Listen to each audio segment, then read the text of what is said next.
नमस्कार, हमारे YouTube channel LNB electrical में आप सभी का स्वागत है। आज हम इस वीडियो में बहुत ही एक इम्पोर्टेंट से टॉपिक के बारे में चर्चा करेंगे कि ट्रांसफार्मर के प्राइमरी और सेकेंडरी वाइंडिंग के बीच इंसुलेशन रेजिस्टेंस कितना होना चाहिए। ठीक है, ये बहुत ही महत्वपूर्ण टॉपिक है। यदि आप कोई टेक्नीशियन हैं या ट्रांसफार्मर से जुड़ी कोई कार्य कर रहे हो या टेस्ट कर रहे हो, ठीक है, तो आपको जानना बहुत ही जरूरी है कि प्राइमरी और सेकेंडरी वाइंडिंग के बीच या प्राइमरी और सेकेंडरी वाइंडिंग कॉइल के बीच, ठीक है, इंसुलेशन रेजिस्टेंस कितना है। तो इंसुलेशन रेजिस्टेंस को देखने के लिए आम तौर पे हम मेगर का इस्तेमाल करते हैं। ठीक है, तो ये जो मैं इंसुलेशन रेजिस्टेंस आपको दिखाऊंगा और कितना होना चाहिए प्राइमरी और सेकेंडरी कॉइल के बीच इंसुलेशन रेजिस्टेंस, ये मैं आपको बताऊंगा मेगर के माध्यम से टेस्ट कर और ये प्रैक्टिकली मैं अभी आपको दिखाने वाला हूँ। ठीक है, तो वीडियो की शुरुआत करने से पहले मैं कुछ इम्पोर्टेंट बातों को आपसे साझा करूंगा जिसे आप फॉलो करने के बाद ही ये टेस्ट प्रक्रिया की शुरुआत करें। ठीक है, सबसे पहला बात कि किसी भी ट्रांसफार्मर का प्राइमरी और सेकेंडरी के बीच यदि इंसुलेशन टेस्ट करने जा रहे हैं तो उसे सबसे पहले इनपुट सप्लाई और आउटपुट सप्लाई, ट्रांसफार्मर के इनपुट सप्लाई और आउटपुट सप्लाई को डिस्कनेक्ट कर दे पूरी अच्छी तरीके से। ठीक है, आप टेस्ट करने जा रहे हैं और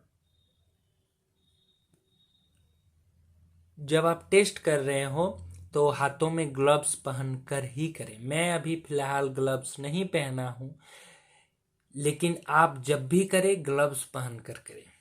ठीक है, तीसरा बात मैं आपको बता देना चाहता हूं कि मेगर का जब ऑपरेट कर रहे हो, आप जब इसे घुमा रहे हो, ठीक है, यदि हैंड ऑपरेटेड है या इलेक्ट्रॉनिक्स टाइप है तो उसे जब टेस्ट बटन दबा रहे हो तो किसी भी टर्मिनल में आपके शरीर के संपर्क पर नहीं आना चाहिए और इसके लीड तो आना ही नहीं चाहिए। ठीक है, आप जिस भी इक्विपमेंट या जैसे ट्रांसफार्मर मोटर को टेस्ट कर रहे हो इंसुलेशन, तो उसके टर्मिनल पर भी हाथ ना लगाएं। ठीक है, उसके बॉडी में भी हाथ ना लगाएं जब आप इंसुलेशन टेस्ट कर रहे हो मेगर की सहायता से, क्योंकि बहुत हाई वोल्टेज इंजेक्ट किया जाता है जब टेस्ट के दौरान। ठीक है, तो ये इन बातों को ध्यान में रखें और बहुत ही सावधानी पूर्वक करें।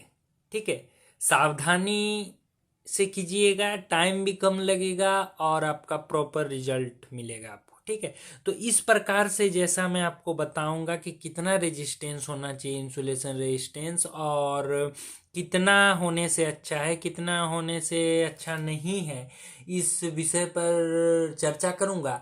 तो वीडियो को ज़्यादा लंबा नहीं बनाऊंगा। ठीक है, जल्द फटाफट हम वीडियो की मूल टॉपिक पर चलते हैं। तो देखिए, हमने यहाँ एक मेगर लिया है ना, तो मेगर को सबसे पहले घुमाने के दौरान जब आप मेगर को घुमा रहे हो, एक बार जैसे मैं घुमाया और एक बार इस प्रकार से दोनों लीड को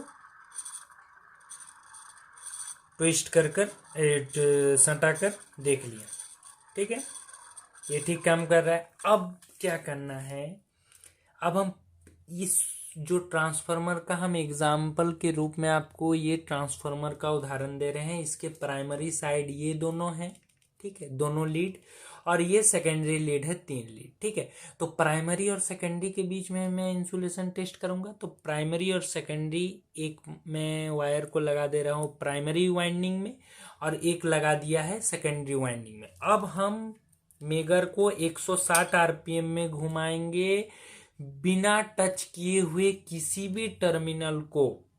ये बात बहुत ही ध्यान से सुने। ठीक है, अब मैं घुमा रहा हूं, देखिए अभी मेगर का जो पॉइंटर है वो बीच में है, मैं घुमा रहा हूं। देखिए, अब जैसे ही 160 आरपीएम में मैं घुमाना स्टार्ट किया, आप देख पा रहे होंगे कि ये इनफाइनाइट बता रहा है।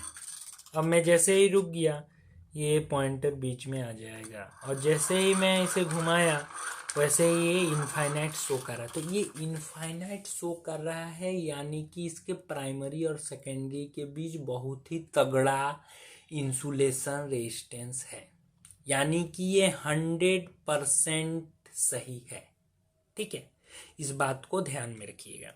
हाँ, यदि हमारा ये जो इंसुलेशन रेजिस्टेंस है 500 मेगा ओम, 200 मेगा ओम या 100 मेगा ओम का था, यदि 5 सपोज मान लेते हैं 500 मेगा ओम यहाँ दिखा रहा है, शो कर रहा है स्केल में, तो 500 मेगा ओम ठीक ही है, ठीक है, ठीक है, लेकिन इनफाइनाइट सबसे अच्छा होता है, इन्फिनिटी। ठीक है, तो 500 मेगा ओम में चलेगा, लेकिन आप जितना 200 मेगा ओम में भी चलेगा, लेकिन जब आपकी ट्रांसफार्मर की वोल्टेज कैपेसिटी, करंट कैपेसिटी अधिक हो, तो आप ध्यान में रखें कि कभी भी मेरे ट्रांसफार्मर के प्राइमरी और सेकेंडरी के बीच इंसुलेशन इन्फिनिटी ही होना चाहिए।